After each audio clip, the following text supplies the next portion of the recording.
World of Matches is back in the building, enjoying our summer, but NFL is 24/7, 365. You know this if you are a real football fan like me and my boy Raider fan extraordinaire, Spencer the Wiz, Dexter Reid, Blue Milk Boys Gaming, Las Vegas, Nevada. Spencer, what is up, my man? We are going to break down Raider position group grades today for your favorite team, the Raiders. This is your squad. You know what I mean? We'll go through the depth chart. We broke the Raiders down game by game a couple weeks back. I told you I see 7 wins for Vegas. I just cannot see more. And we'll give them individual grades, and we'll let you I'll defer to you. We'll let you take the reign on this, and then we'll go and see what comes of this. What are you thinking first? Quarterback room? All right. Yeah, I might as well, right? Look, the quarterback room here. I have the depth chart pulled up, so I'll go ahead. It's Jimmy Garoppolo, Brian Hoyer, Aiden O'Connell, and then Chase Gerbers, who will probably just get thrown down to the practice squad. So you're really just looking at Jimmy Garoppolo, Brian Hoyer, and I will put it Aiden O'Connell in there. I think that we'll see what he does in camp, and especially preseason. I have like a really high, I have a feeling that Aiden O'Connell may just end up starting all of the preseason games. I don't think Brian Hoyer is really a guy that he's been in Josh McDaniels' system so many times. And you've already seen the philosophy of last season when it comes to Josh McDaniels, where he's like, I don't no interest in playing starters really. So that should be exciting. I definitely feel like I can put him in there. I'm going to give this group a B. And I think that seems really high, right? Jimmy Garoppolo is kind of super mid. But here's the thing. He has a lot of a playoff experience, and he's an above average quarterback. You really can't deny that from him. Thinking about, he's played in some really important games. He's been all the way to the Super Bowl. He's made really deep runs. And when I think about all of those things and I accumulate them together, that's a better QB room than a lot in the NFL. So I think by default, I think you can give it a pretty decent grade. You got a guy in Brian Hoyer who can just step in and plug and play. Definitely one of the better backup quarterbacks in the league, specifically, not on any other team, but specifically because he's playing under Josh McDaniels, his most comfortable system. Hopefully he won't have to play any games this season, but probably will. But if you have a guy who only have 1 or 2 starts, I think I can live with Brian Hoyer really, really well there. And then I like Aiden O'Connell. We'll see what happens. Obviously, we don't know much. I've heard some really good things. For a third string quarterback, it's not really you usually don't hear anything about third string quarterbacks. And I've just seen a few reports of him so far saying he's got some zip to his ball. So I'm excited to see where that is. But I think it's a really it's a veteran infused with a nice, interesting young kid. So I give it a solid B. I give it a C plus, simply because you just don't know what's going to happen with Jimmy G. I mean, Jimmy G simply could have his whole contract voided if the ball doesn't bounce the right way here for Vegas. Brian Hoyer has never been anything but a okay backup, and the other guys will probably just be practice squad players. You're in the loaded AFC West where you're going to have to put up points here, and right now, with the Q in front of your starting quarterback as being questionable, and it could go either way. I don't see it being better than a C plus. Next. All righty, let's go to the running back room.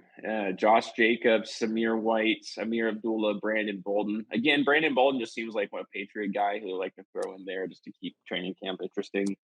And he just keeps accepting the invite, so I guess he just likes it there. He likes Josh McDaniels, but I don't know. I think I can give this at least a B plus. We didn't get to see Zamir White enough last year, and I thought that was kind of weird how he kind of gate kept them. Josh McDaniels is a little bit weird with the running back room. I don't think he liked the running back by committee so much in the Patriots organization. I think that was something that was kind of forced on him. And I think you saw that last year. There weren't a lot of backup running back moments. Even when Josh Jacobs was hurt, he just kept rolling them out there 3 running plays in a row. So I guess that's just kind of his mentality. But at the same time, they had the running back leader in yards last year in Josh Jacobs. So it worked out really well. He schemed really well.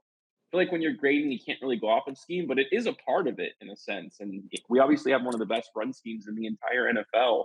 And if Zamir White can develop, maybe get a few more touches this year, I think they're leaning on letting him having the starting role and letting Josh Jacobs go. It seems to be what they're favoring right now. So we'll see if they give him a few more touches this year. I think Josh Jacobs will play on the franchise tag. This B plus could become an A minus if Zamir White continues to grow on the promise that he saw last year.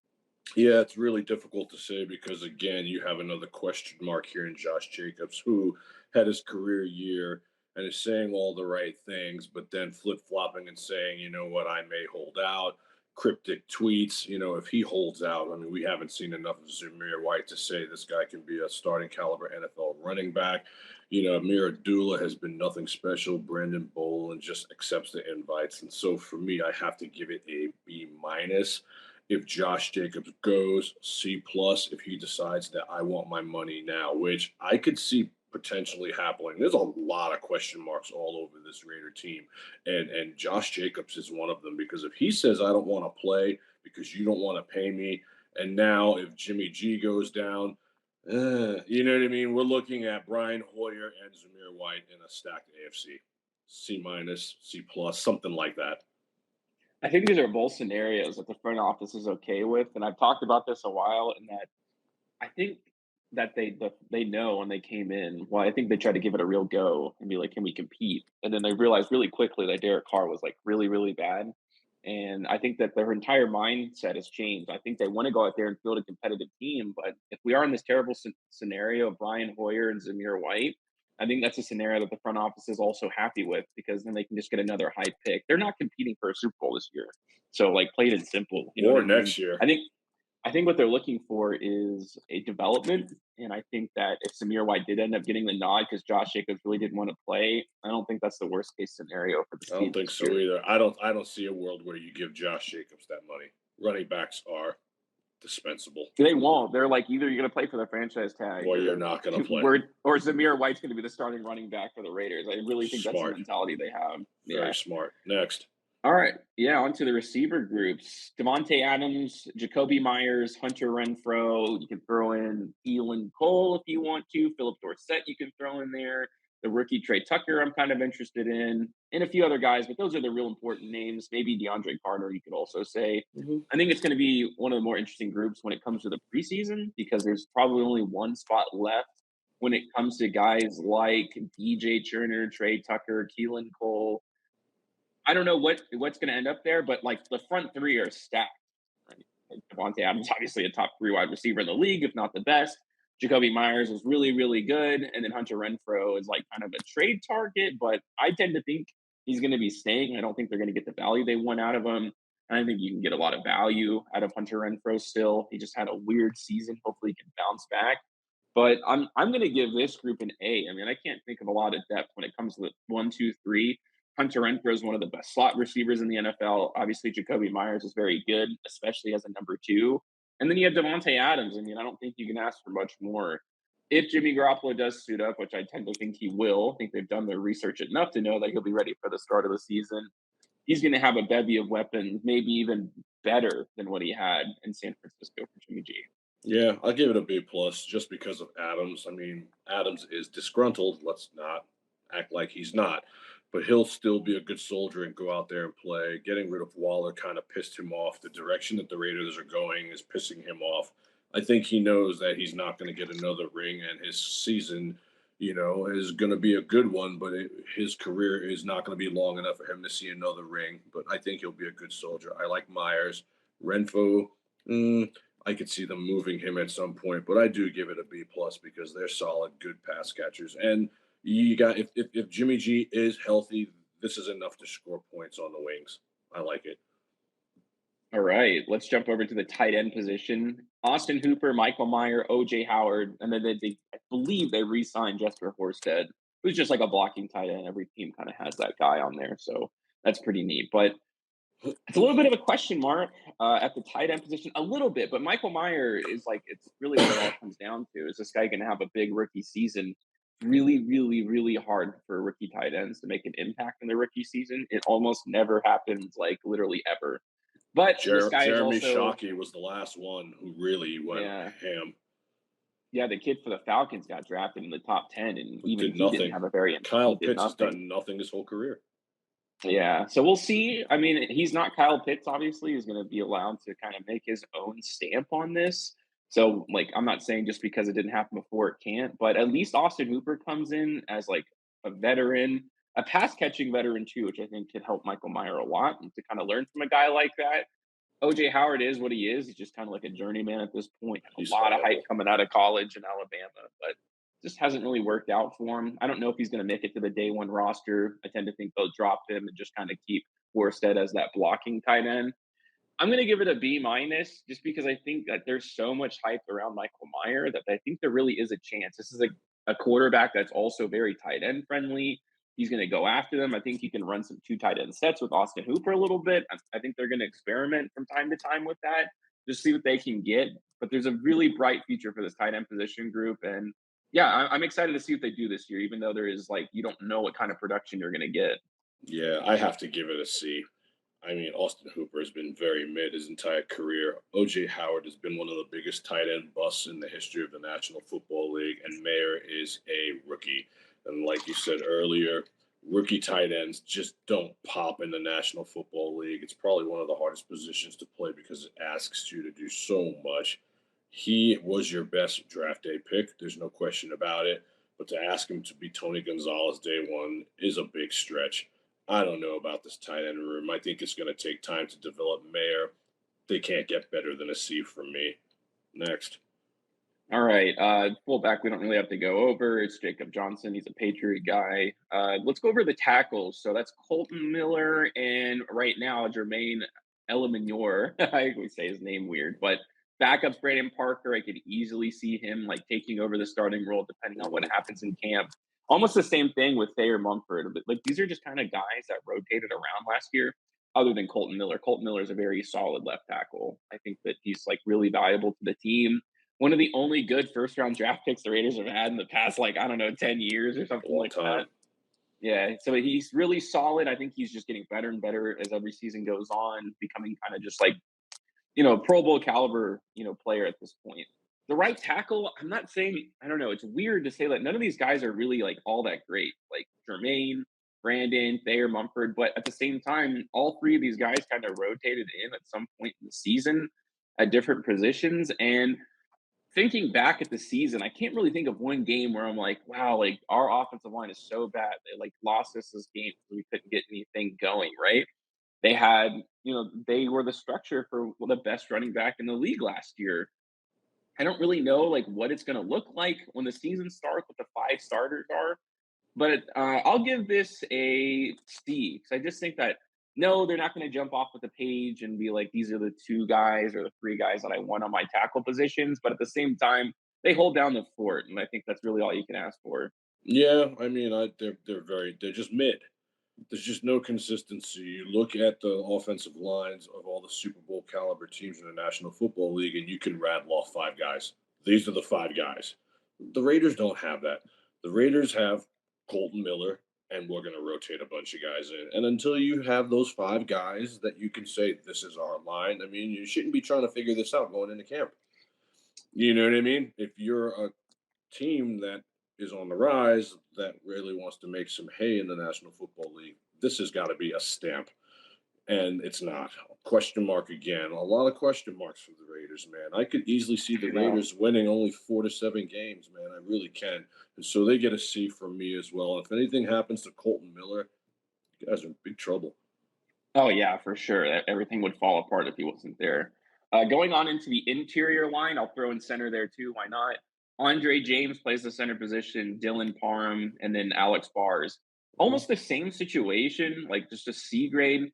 Dylan was like one of the best picks. Like I He was thought a good pick. I like Dylan that Parham. draft, yeah, that first draft that this new regime had, not this year, the one before, where they only started in the third round, they had a really, really solid draft of guys who are like playing in rotation right now, which is so hard when you're not picking on day one in that first and second round. But they found a starter here in Dylan, and I think he's really good. Same thing with Theo Mumford, just a depth guy. So, like, if you can get depth in the third and fourth, fifth round, you're really starting to build a foundation for a Mhm. team where guys can come in, they can understand your system, and they can hold down the fort. So again, no big names there. Guys wouldn't really hear of them, but a C group, they're just going to be in a top 15. I think just a top 15 group. They're not going to dominate a game, but they also aren't just going to get dominated at any point in the season. I feel like. Yeah, agreed on all fronts. CC plus. Yeah. All right. Let's jump over to the defensive side of the ball. We'll start off with the defensive end position, which is probably the most exciting that it's been in a long time here. course, I'm talking about Max Crosby. They not drafted. They picked up Jordan Willis from the San Francisco 49ers. Adam Plant Jr. is a UNLV guy. It's worth noting here in Vegas. Chandler Jones, Tyree Wilson, and that's about the only names that you need to know. Obviously, they spent a very high pick on Tyree Wilson. I think this is I think it's a really underrated signing. There's so many positions of need for the Raiders, right? But I think that they picked the right guy at that position because you're not going to fill every hole in the team with the seventh pick in the draft. The big problem last year with Chandler Jones, I don't know what it was. Obviously, I don't think we'll ever really know, but he looked like a different player in the second half of the season. I didn't hear about any injuries necessarily. I'm going to go with Chandler Jones signed a big contract.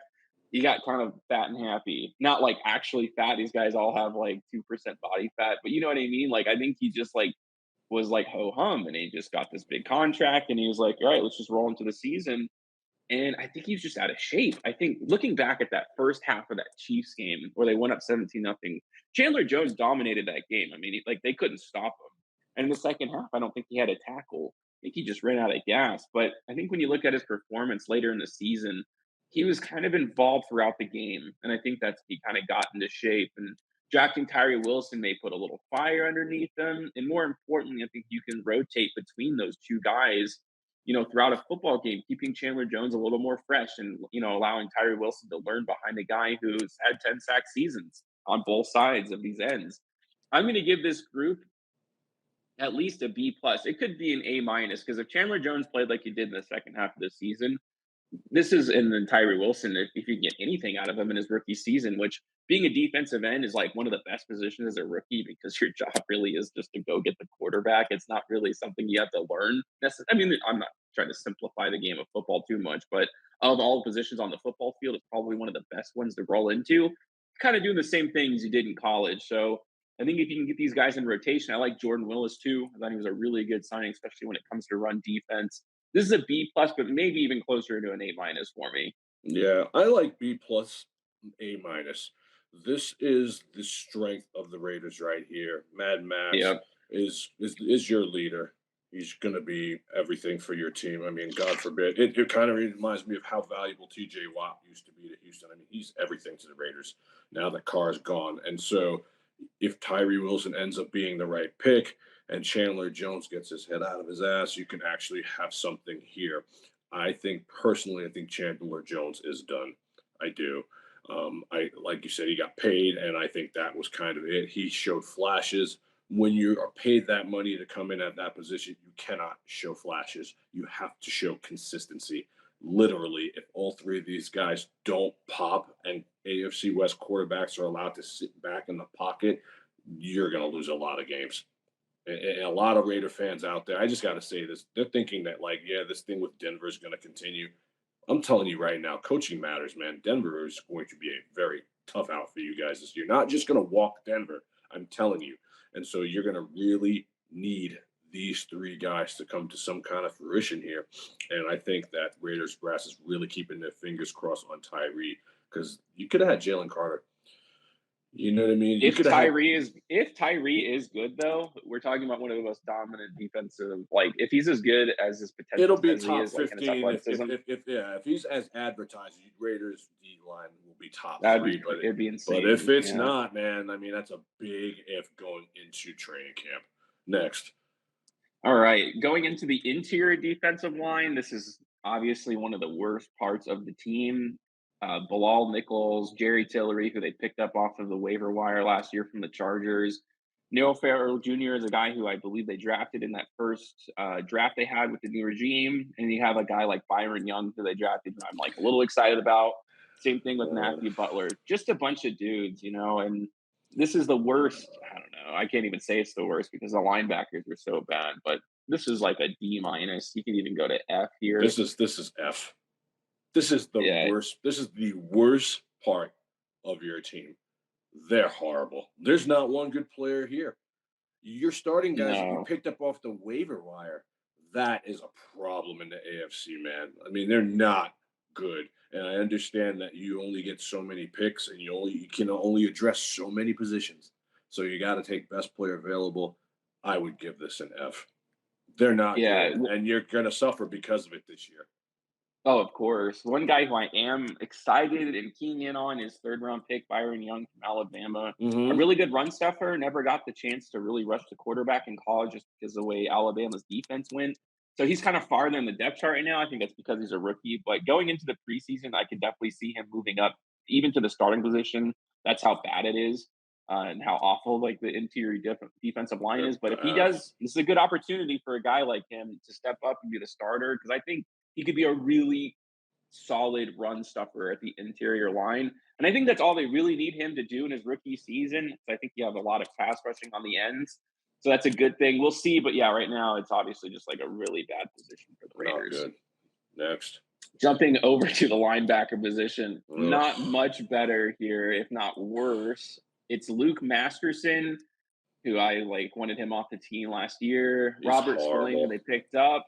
Okay, like a good running linebacker, and Divine Diablo. I mean, this is like an F minus for me. They're The bad. fact that I think that, yeah, it's just so bad. The defense They're was just just awful. bad. They just got no Yeah, speed, and they cannot cover a running back coming out of the backfield. And teams know that. And so they're just going to keep running that same play because there's a mismatch on anyone, on anybody. They just don't have the athleticism necessary. This is also, to me, going to be another F. I'll be nice, D plus. one thing I will say though is that again, I think they know they're not going to make the playoffs or do anything this year. I think what they're hoping for is one of these guys develops into a starting Yeah. linebacker.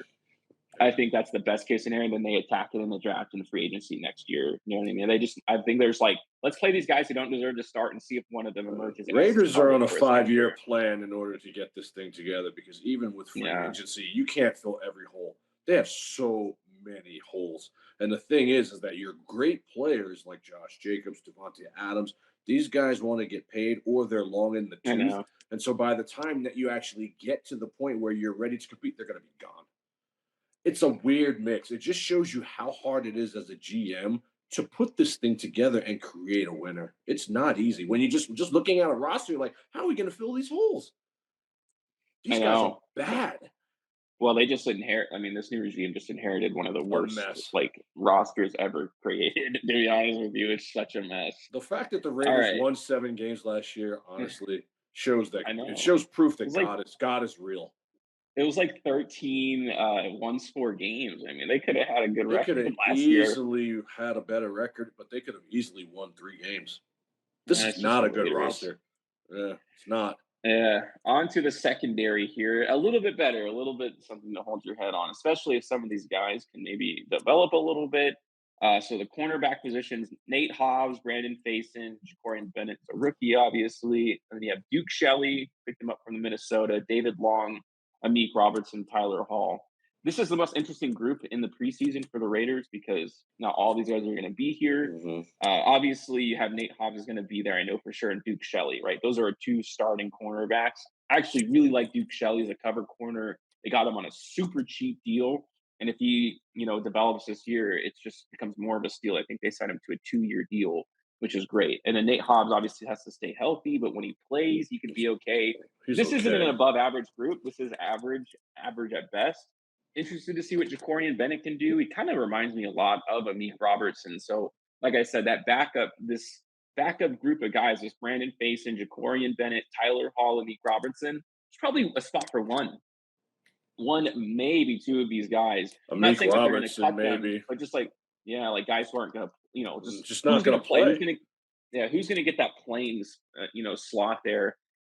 Amik Robertson is a guy who I really liked out of I college. He's like him. small. He's had some good moments. He's also had some really bad moments. So this is a make or break year for him, and maybe even just a make or break preseason for him because I've heard some really good things about Jacorian Bennett playing like some first team reps. I think that they're really interested in giving this kid a shot. So we'll see what happens. But this is a C minus group. I think it's one of the best secondaries we've had in a while where it's kind of a young group, but one that actually has some legs underneath it. They're not just undrafted free agents. These guys have been playing for a while and they know what they're doing. So I don't know what it's going to be like, but it's going to be better, I think, than what we've seen in a while depth wise. Yeah, agreed. I mean, they were in a lot of one-score games. The secondary wasn't awful, but it wasn't great either. I give them a C minus as well.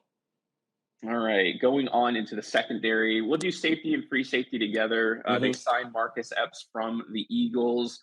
You had Trayvon Moehrig, who I had a lot of really, really high hopes for. It hasn't worked out exactly the way that I was hoping. And then you have backups like Roger Teamer and Christopher Smith, who they just drafted. So this could be a good group. Well, okay, one thing that I've been talking about a lot, and I've been really reading the tea leaves, avoiding kind of just the what Twitter tells me what to think of these guys. This regime is gearing up to be one of the best run stopping defenses or like specialties. It's almost like Moneyball, but for a run defense. That's almost the best way I can describe it. Like Spillane, Marcus Epps, and then like the kid Byron Young, who they drafted from Alabama. Like their specialty is stopping the run. Like Marcus Epps is one of the best run safeties in the league, statistically speaking. Not like terrible in coverage. Same thing with Spillane, very good run defender, but terrible in coverage. So I think that's what they're really focusing on this year is becoming like just shutting down the run, and then hopefully the pass can kind of figure itself out. Trayvon Moehrig, we'll see, had a really bad year last year, but I still feel like there's a lot of promise. I've seen some great things from him at times. We'll see what they end up doing with them. Maybe just being the second year, they change, coordinators all the time for the Raiders, which just ruins most of any development they've had. And I think maybe now that there's some, consistency in the front office and the coaching finally, maybe this will be the year that he does it. So it's another like C minus group. We'll see what Marcus Epps does as a young guy. He has Super Bowl experience now. Like they just like didn't have a lot of experience in the secondary for so long. And I think that they finally went out and got somebody who's like startable. Like you can bring in any veteran that you want at the safe position, but you want someone who actually like means something to these guys. And I think Marcus Epps does. He's a family guy. I listened to an interview on him, just like really solid. He's not going to come in and make a mess, which is something this team really needs. He's a professional at the safety position, and it's obviously like an upgrade over last year. We had like no safeties. There was just a bunch of dudes back there who like aren't even on the team anymore. Yeah, the safety position is always going to be a weakness for the Raiders. What I don't understand is we're gearing up to stop the run, which okay, there's nothing wrong with that. But the top four AFC teams who are headed to the playoffs and to go deep in the playoffs, these are throwing teams. And so to hope that we just figure out the pass, that to me, that's a recipe for disaster when you could have had Christian Gonzalez, when you could have had Devon Witherspoon. You just don't figure out stopping the pass when you're going against Patrick Mahomes, Justin Herbert, Joe Shiesty, even Lamar, they're going to air the ball out in Baltimore. I mean, these are throwing the NFL is a throwing league now. And so if you don't have a strong secondary, if you don't have strong safeties and free safeties that can come up and play the box or lay the wood as well, you're going to give up a ton of points. You can stop the run. Look at a lot of Kansas City's wins over the last couple of years. They rushed for 40 yards. They're not running the ball. They run to just mix it in and keep you honest. So that philosophy may come back and bite the Raiders. Yeah, they're good at it, but when you're giving up 300 air yards a game, you can't really expect to win. I give this unit a C plus, and that's being generous. Overall, for the team, I give them a C plus. I do think there's bright spots on the Raiders. I do think there is some promise. I do think there is hope. Silver and black should definitely not be giving up. I think you have to give Josh McDaniels and company. You have to give him 5 years. I personally think he'll be gone after this year. I do. I just can't see a Mm. world where the Raiders win more than 7 games. I mean, you guys at home, look at your schedule and tell me where you're getting more than 7 wins versus a renewed and rejuvenated Denver team with Russell Wilson, who's got plenty of juice left, an up and coming, just juggernaut in Justin Herbert, who I think is a very good quarterback, social media quarterback, but the guy's got talent. Patrick Mahomes is your dad. I mean, and then you have the other beast, the Josh Allens, the Joe Shiesties. I mean, where are the Raiders getting these wins? It's going to be tough. C plus overall from World of Matchups, and that's being generous. If this thing with Jimmy G falls apart, guys, it's going to be a long year. Yeah, it will be. And I just all I want to focus on is development this year. I want to see the secondary, the Nate Hobbs, the Duke Shelleys, the Trayvon Moehrigs, the Michael Myers. If these guys have good seasons, then I think that I'm happy with the way that things end up because not I know they're not going to make the playoffs, and that's not really important this year necessarily because they don't have a competitive roster anyways. But as long as they stay somewhat competitive and guys who they need to see like in important games are doing important stuff, it's all that matters for them Yeah, this you year. just want to see growth. This team won 7 games last year and had one of the best wide receivers and the NFL rushing leader on this team. So you know they can at least do that again this year. It's a respectable year. But at the same time, the bigger, stronger teams are going to steamroll the Raiders, and it doesn't matter where they play. They'll keep it Yeah. close, but you have that. The secondary to me is the Achilles heel of the Raiders, and it wasn't addressed at all. That's all No. I need Well, to it's know. it's been like that my entire life since Nambi Asamoah They're left. gonna hemorrhage yards through the air. Hemorrhage. I've watched this team live, so have you. They Yeah. can't. They can't guard No. anyone. They can't guard anyone. World of matchups. No. That's the spit for the Raiders from myself, Dexter Reid, Las Vegas, Nevada, and Spencer the Wiz. Hope you guys enjoyed. If you guys want us to break down your team, leave a message in the comments. We'll see you guys when we're out. See ya.